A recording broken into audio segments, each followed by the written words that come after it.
अस्सलाम वालेकुम नाज़रीन, आप यूट्यूब चैनल देख रहे हैं। मैं इमरान खान हूं। नाज़रीन, डोनाल्ड ट्रंप ने 3 दिन पहले और उसके बाद 2 दिन पहले और उससे पहले भी ये बार बार स्टेटमेंट दिया है कि ईरान से वो यूरेनियम ले लेंगे। बल्कि डोनाल्ड ट्रंप ने 3 दिन पहले ये दावा भी किया कि ईरान अपनी यूरेनियम अमेरिका के हवाले करने पर राजी हो गया। ये दावा सुन के मैं भी हैरान हो गया था और समझ नहीं आ रही थी कि इतनी बड़ी कुर्सी में बैठा हुआ शख्स इतनी गैर जिम्मेदारी वाली बात कैसे कर सकता है। तो मुझे लगा कि शायद वाकई ईरान अपनी यूरेनियम अमेरिका को देने पर राजी हो गया। कुछ बड़े अच्छे जर्नलिस्ट हैं, उन्होंने भी ये कहा कि वाकई में डोनाल्ड ट्रंप ने ये स्टेटमेंट दिया है तो ऐसा हो जाएगा। इंटरनेशनली ये खबर छप गई थी, लेकिन बाद में ईरान की जानिब से चिट्टा इनकार आ गया। ईरान ने कहा जी हम तो नहीं करते, हम यूरेनियम तो नहीं देंगे। फिर डोनाल्ड ट्रंप ने कहा नहीं जी कोई और सोल्यूशन है, कोई और तरीकाकार है, उसके तहत वो यूरेनियम रहेगी ईरान में, लेकिन निगरानी में रहेगी और वो कुछ और मामला हो जाएगा। इस तरह से डोनाल्ड ट्रंप ने खुद तो नहीं, लेकिन उसके साथियों ने, उसके करीबी लोगों ने मीडिया में ये चलवा दिया। अब डोनाल्ड ट्रंप ने आज के दिन में एक नया स्टेटमेंट दे दिया। नए स्टेटमेंट में डोनाल्ड ट्रंप ने कहा कि एक ऑपरेशन हुआ था मिडनाइट हैमर। ये ऑपरेशन पिछले साल ईरान के खिलाफ किया गया था अमेरिका और इसराइल की जानिब से। ये जून 2025 की बात है। तो वो जो ऑपरेशन किया गया था उसके बाद ये दावा किया था डोनाल्ड ट्रंप ने और इसराइल ने कि अब ईरान कभी भी एटमी कुव्वत नहीं बन पाएगा। और उन्होंने कहा था कि हमने ईरान का सारा एटमी मवाद और उसकी तनसीबात तबाह कर दी है और हमने लाखों टन मलबे के नीचे उसे जमीन के अंदर दबा दिया और अब हम सैटेलाइट से निगरानी कर रहे हैं, वो कभी भी वो नहीं निकाल पाएंगे और कभी भी एटम बम नहीं बना पाएंगे। ये दावा किया गया था डोनाल्ड ट्रंप की जानिब से और इसराइल की जानिब से, नेतन्याहू की जानिब से। लेकिन जब दोबारा जंग शुरू की गई तो ये कहा गया नहीं जी वो ईरान एटम बम बनाने वाला है, अगर हम उसके ऊपर हमला ना करते तो चंद हफ्तों में वो एटमी धमाका कर देता। बल्कि नेतन्याहू ने तो चंद दिनों तक की बात की थी। डोनाल्ड ट्रंप ने भी ये कहा था कि ईरान एटमी तजर्बा करने वाला था, इसलिए हमें हमला करना पड़ा। अब आज डोनाल्ड ट्रंप ने दोबारा अपना स्टेटमेंट बदल दिया। उसने कहा कि गुज़िश्ता साल मैंने जो अटैक किया था मिडनाइट हैमर, उसमें सुरंगों के नीचे यूरेनियम दब गई थी और अब उसे निकालना एक बड़ा तवील और एहतियात का और एक लंबा काम है, बड़ा मुश्किल काम है उस यूरेनियम को निकालना। यानी डोनाल्ड ट्रंप, एक आपने कहानी सुनी होगी, वो लोमड़ी छलांग मारती है अंगूरों के गुच्छे पे, वो उसके हाथ नहीं आते, फिर वो भाग कर आती है, जोर से छलांग मारती है, फिर वो उसके हाथ नहीं आते, फिर वो कोशिश करती है, उसके मुंह में पानी आ रहा होता है कि मैं ये अंगूरों के गुच्छे किसी तरह उतार लूं। लेकिन जब काफी कोशिश के बाद भी लोमड़ी वो गुच्छे नहीं उतार सकती तो आखिर में वो लोमड़ी कहती है कि अंगूर ही खट्टे हैं। अब डोनाल्ड ट्रंप जो है वो इस किस्म की बात कर रहे हैं कि जनाब ये तो यूरेनियम दब गई जमीन के अंदर। तो फिर पहला सवाल डोनाल्ड ट्रंप से ये होगा कि अगर यूरेनियम मौजूद नहीं थी तो आपने इतनी बड़ी जंग शुरू क्यों की? इसी यूरेनियम के लिए तो आप लड़े थे। आपने तो कहा था कि एटमी हमला होने वाला है या एटमी धमाका होने वाला है या तजर्बा होने वाला है, तो इसलिए हमने जंग शुरू की। अब डोनाल्ड ट्रंप जो है वो फेस सेविंग लेने के लिए कह रहे हैं कि जनाब वो यूरेनियम तो जमीन के बहुत नीचे दब गई है, लिहाजा उस यूरेनियम को निकाला नहीं जा सकता, ये मुमकिन नहीं है। डोनाल्ड ट्रंप ने यह कहा। 22 तारीख तक की जो डेडलाइन है सीज फायर की, जो पाकिस्तान के वजीर आजम को एक ट्वीट भेजा गया, उन्होंने उसे कॉपी पेस्ट किया, वो 2 हफ्ते अब पूरे हो रहे हैं। 22 तारीख को, 22 अप्रैल को डेडलाइन खत्म हो जाएगी और उसके बाद लड़ाई शुरू हो सकती है, क्योंकि सीज फायर की डेडलाइन खत्म होगी तो इसराइल भी हमला कर सकता है, ईरान भी कर सकता है और अमेरिका भी कर सकता है, जैसे कि पहले उनकी लड़ाई चल रही थी। क्या इस सीज फायर में तोसी होगी? तो इसका इम्कान इस बात पे है कि फरीकैन मुज़ाकरात करना चाहते हैं या नहीं करना चाहते। जेडी वेंस जो है वो गुज़िश्ता 2 दिनों से इंतजार कर रहे हैं ग्रीन सिग्नल का, कि तेहरान की जानिब से उन्हें ग्रीन सिग्नल मिले कि हम भी आ रहे हैं मुज़ाकरात करने के लिए, आप भी आ जाए।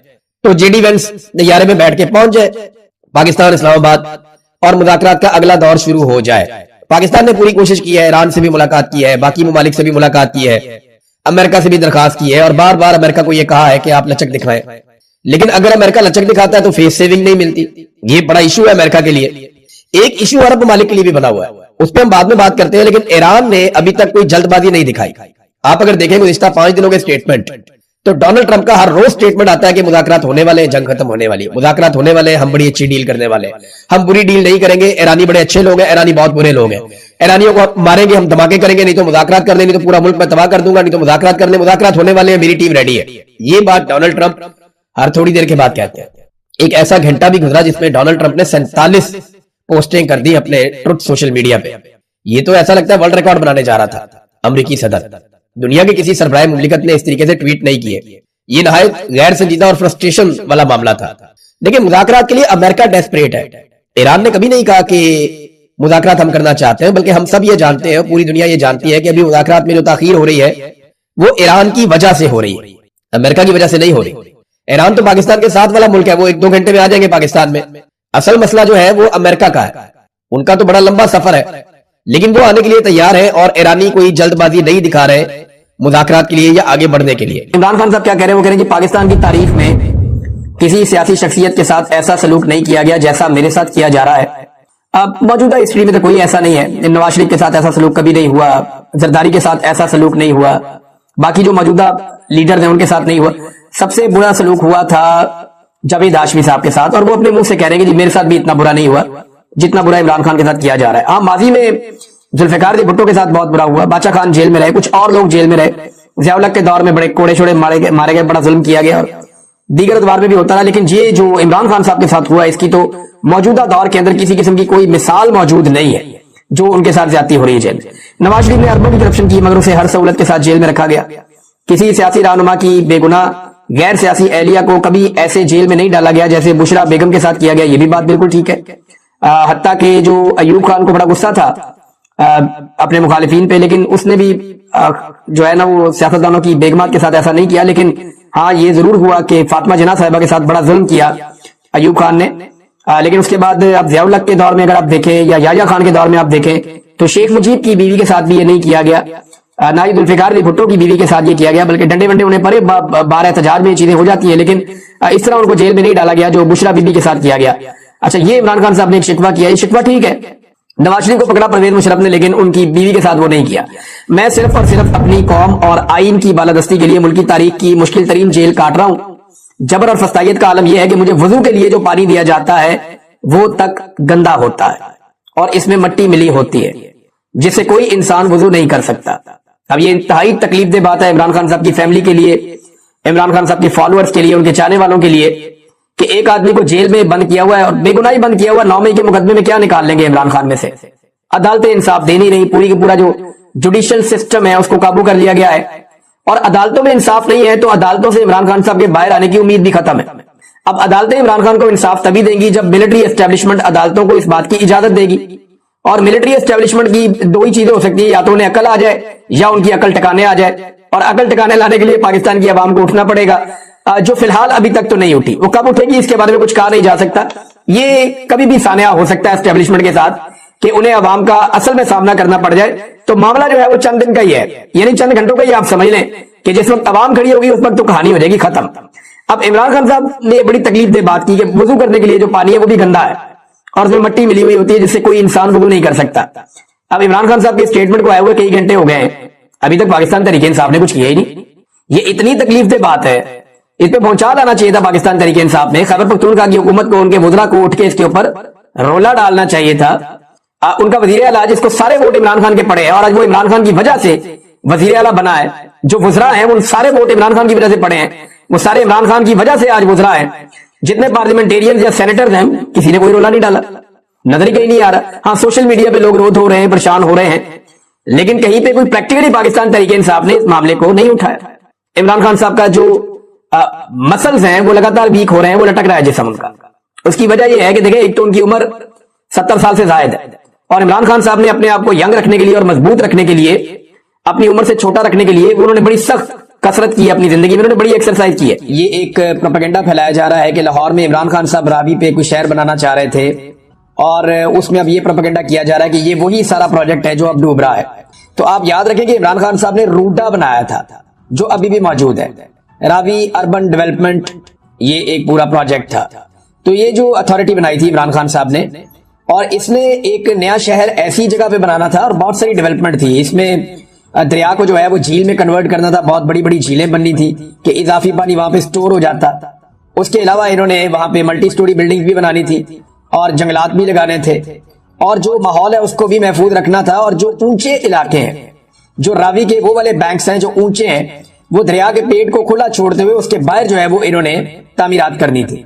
और इसके लिए जरूरी था कि ये ऊंचे एरियाज के अंदर कंस्ट्रक्शन की जाती और शहर को इस तरफ ले जाते, और जो निस्बतन नीचे वाले एरियाज हैं जिन्हें आप दरिया का पेट कहते हैं, उन्हें महफूज रखा जाता था कि दरिया अपने कुदरती रस्तों से गुजर जाता। अब हुआ ये कि इमरान खान साहब का प्रोजेक्ट तो अभी भी चल रहा है, उसके ऊपर जाके नंबर टांग लेती है, कभी मरियम नवाज जाके वो अपनी फुटेज बना लेती है, कभी कुछ और कभी कुछ और अब सैलाब आया है और ये बहुत बड़ा सैलाब है। तो उसके बाद जिन सोसाइटियों को इमरान खान साहब मना कर रहे थे ना कि इनको एनओसी नहीं देना, उनके अंदर पानी घुस गया है।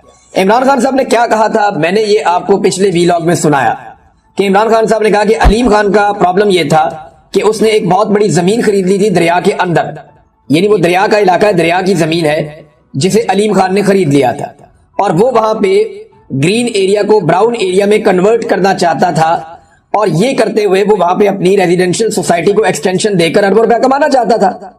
ये उसकी ख्वाहिश थी अलीम खान की। इमरान खान साहब ने हमेशा बहुत जोर दिया कि पाकिस्तान को डैम्स बनाने चाहिए और उन्होंने बहुत सारे डैम्स पे काम शुरू भी किया और वो ये कह रहे थे कि अगर हमें मौका मिला तो हम ये डैम्स मुकम्मल करेंगे, लेकिन फिर उनकी हुकूमत गिरा दी गई और वो बड़ा जोर दे रहे थे और डैम पे उन्होंने काम शुरू भी कर दिया था, उनके लिए पैसे भी रखे थे, कोरोना आने के बावजूद वो ये काम जारी रखे हुए थे। नाज़रीन, इमरान खान साहब का पैगाम भी आया है जेल से और इमरान खान साहब की मुलाकातें हो गई, इमरान खान साहब की फैमिली से भी हो गई मुलाकातें, जो है वो इमरान खान साहब की जो पॉलिटिकल लीडरशिप है उनसे भी मुलाकातें हो गई। इमरान खान साहब का जो स्टेटमेंट है पहले वो मैं आपके सामने रख देता हूं, जो मुख्तलिफ लोगों से बातचीत में जो चीजें बाहर आई वो पहले मैं आपको बताता हूं और बाद में तफसील से जो है वो इमरान खान साहब का जब ट्विटर हैंडल शेयर करेगा पूरा स्टेटमेंट तो मैं आपके सामने रख दूंगा। तो इमरान खान ने कहा कि एस्टेब्लिशमेंट से खुद बात करना चाहता हूं अगर वो तैयार है, हुकूमत के साथ बातचीत से मना किया था मगर एस्टेब्लिशमेंट के साथ मुज़ाकरात के लिए कभी दरवाजा बंद नहीं किया। अलीमा खान ने बताया कि इमरान खान ने 3 बातों की वजाहत की है। नंबर 1, इमरान खान ने कहा कि नून लीग के साथ किसी सूरत बात नहीं होगी, नून लीग ने पाकिस्तान की इखलाकियात खत्म कर दी हैं। इमरान खान ने अमर बिल मारूफ की बात की कि सच के साथ खड़ा होना है। अलीमा खान के मुताबिक इमरान खान ने कहा कि एनआरओ देने वाले सच कैसे बोलेंगे। इमरान खान ने यास्मीन राशिद और अंदलीब अब्बास की मिसाल दी और कहा कि यास्मीन राशिद ने प्रेस कॉन्फ्रेंस नहीं की, वो जेल में है, जबकि अंदलीब अब्बास ने आपके सामने प्रेस कॉन्फ्रेंस की, वो आजाद है। इमरान खान ने शाह महमूद कुरैशी की मिसाल दी साथ में कि देखें वो भी जेल में है, साइफर केस खत्म हो गया लेकिन वो अभी तक जेल में है, ये भी इमरान खान साहब ने कहा। इमरान खान ने कहा कि 26वीं आईनी तरमीम के बाद इंसाफ दफन हो चुका है। हालात ये हैं, हम भी जब अदालत जाते हैं जज कहते हैं इनके हाथ बंधे हुए हैं। 26वीं आईनी तरमीम के खिलाफ आवाज उठाने का कहा है। अगर एस्टेब्लिशमेंट बात करना चाहती है पाकिस्तान के बारे में तो इमरान खान साहब तैयार है। इमरान खान ने कहा कि पाकिस्तान के लिए बातचीत करने को तैयार हूं, लोग हमसे रोज पूछते हैं कोई डील होने लगी है, 26वीं आईनी तरमीम पर असेंबली में आवाज उठानी चाहिए। सलमान सफदर को इमरान खान ने कहा था कि अलकादर केस में सारी क़यादत आपको सपोर्ट